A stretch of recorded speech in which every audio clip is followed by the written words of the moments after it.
ಪ್ರಸಂಗಗಳು ಅಥವಾ ಪರಿಸ್ಥಿತಿ ನಿರ್ಮಾಣ ಆಗ್ತಿದೆ ಅನ್ನೋದ್ರ ಬಗ್ಗೆ ಪ್ರತಿಯೊಂದು, ಅದು ಈ ನಮ್ಮ ದೇಶದಲ್ಲಿ ಮಾತ್ರ ಅಲ್ಲ, ಪ್ರಪಂಚದ ಪ್ರತಿಯೊಂದು ಭಾಗದಲ್ಲೂ ಏನೇನು ನಡೀತಿದೆ ಅನ್ನೋದು ಅರ್ಥಪೂರ್ಣವಾಗಿ ಎಲ್ಲರಿಗೂ ಅರ್ಥ ಆಗೋ ರೀತಿಲಿ ಸಂಖ್ಯೆ ಅಂದರೆ ಅದರದ್ದು ಒಂದು ಇದನ್ನು ಎಲ್ಲ ಒಂದು ಇದನ್ನು ಕೊಟ್ಬಿಟ್ಟು ಅವರು ಹೇಳಿದ್ದಾರೆ. ಮೊದಲನೇದೇ ಗ್ರೀನ್ಲ್ಯಾಂಡ್ ಗ್ರೀನ್ ಆಗೋದೇ ಬೇಡ, ಏಕೆಂದರೆ ಸೊ ನಾವೆಲ್ಲ ಅನ್ಕೋತೀವಿ ಗ್ರೀನ್ಲ್ಯಾಂಡ್ ಅಂದರೆ ಗ್ರೀನ್ ಆಗಿರಬೇಕು ಅಂತ. ಆ ಗ್ರೀನ್ಲ್ಯಾಂಡ್ ಪ್ರತಿಯೊಂದು ಕೂಡ ಅದು ಮಂಜಿನಿಂದಲೇ ಮುಚ್ಚೋಗಿದೆ, ಗ್ಲೇಷಿಯರ್ಸೇ ಇರೋದು. ಅದು ಕರಗಿಸ್ಲಿಕ್ಕೆ ಅಥವಾ ಅಲ್ಲಿ ಸೂರ್ಯನ ಕಿರಣಗಳು ಬೀಳೋದೇ ತುಂಬ ಕೆಲವು ಸಮಯಗಳಲ್ಲಿ ಮಾತ್ರ. ಅದು ಕರಗಿ ಅದು ನೀರಾಗ್ತಾ ಇದೆ, ಅಲ್ಲಿ ಏನೋ ಗಿಡ ಬೆಳೀತಾ ಇದೆ, ಹಸಿರು ಇದಾಗ್ತಿದೆ ಅಂದರೆ ಅದು ಅಪಾಯಕಾರಿ ಸೂಚನೆ. ಸೊ ಅವುಗಳ ಬಗ್ಗೆ ಅಂದರೆ ಭೂಮಿ ತಾಪ ಹೆಚ್ಚಾದಾಗ ಎಲ್ಲೆಲ್ಲಿ ಏನೇನು ತೊಂದರೆಗಳಾಗಬಹುದು ಅನ್ನೋದು ಶುರುವಿನಿಂದ ಗ್ರೀನ್ ಆಗೋದೇ ಬೇಡ ಏಕೆಂದರೆ ಅನ್ನೋದನ್ನು ವಿವರಿಸಿದ್ದಾರೆ. ಓದ್ತಾ ಹೋದರೆ ತುಂಬ ಆಸಕ್ತಿ ಅನಿಸುತ್ತೆ ನಮಗೆ. ಎಷ್ಟೊಂದು ತಿಳಿದಿರೋ ವಿಷಯಗಳು ಅವರು ತುಂಬ ಚೆನ್ನಾಗಿ ಹೇಳಿದ್ದಾರೆ.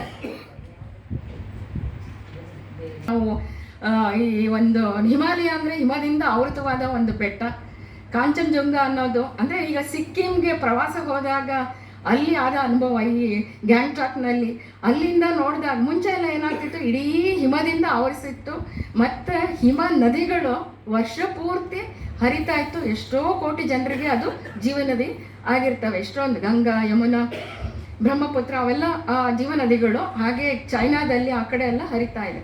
ಸೊ ಇವುಗಳು ಏನಾಗ್ತಾ ಇದೆ, ಈ ಒಂದು ಭೂಮಿಯ ತಾಪದಿಂದ ಹೇಗೆ ಕರಗಿ ಆ ಹಿಮಾಲಯ ಬೋಳಾಗ್ತಾ ಇದೆ, ಅದರಿಂದ ಹೇಗೆ ನದಿಗಳು ಬತ್ತು ಹೋಗ್ತಾ ಇದೆ, ಇದರಿಂದ ಮುಂದೆ ಏನಾಗಬಹುದು ಪರಿಣಾಮ, ಜನರ ಜೀವನ ಯಾವ ರೀತಿ ಹೇಗಾಗ್ಬೋದು ಅಂತ ಒಂದು ಭಯಂಕರ ಇದನ್ನು ನಿದರ್ಶನವಾಗಿ ಕೊಟ್ಟಿದ್ದಾರೆ.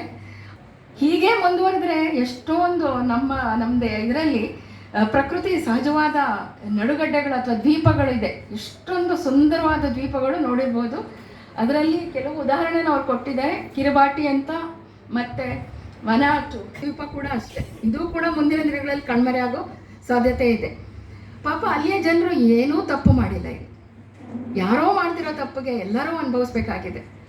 ಆ ದೇಶದಲ್ಲಿ ಅಂಥ ಚಟುವಟಿಕೆಗಳು, ಈ ಥರ ಹಸಿರು ಮನೆ ಇದನ್ನು ಅನಿಲಗಳು ಬಿಡುಗಡೆ ಮಾಡುವಂಥ ಇದನ್ನು ಯಾರು ಮಾಡ್ತಾ ಇಲ್ಲ. ಆದರೂ ಕೂಡ ಅವರಿಗೆ ಅದರಿಂದ ಇದಾಗಿ. ಸೊ ನೀವು ಅನ್ಬೋದು ಅಲ್ಲಿರೋರು ಅಲ್ಲಿ ಬಿಟ್ಬಿಟ್ಟು ಬೇರೆ ಕಡೆ ಬರ್ಬೋದು ಅಂತ. ಹೇಗಾಗ್ಲಿಕ್ಕೆ ಸಾಧ್ಯ?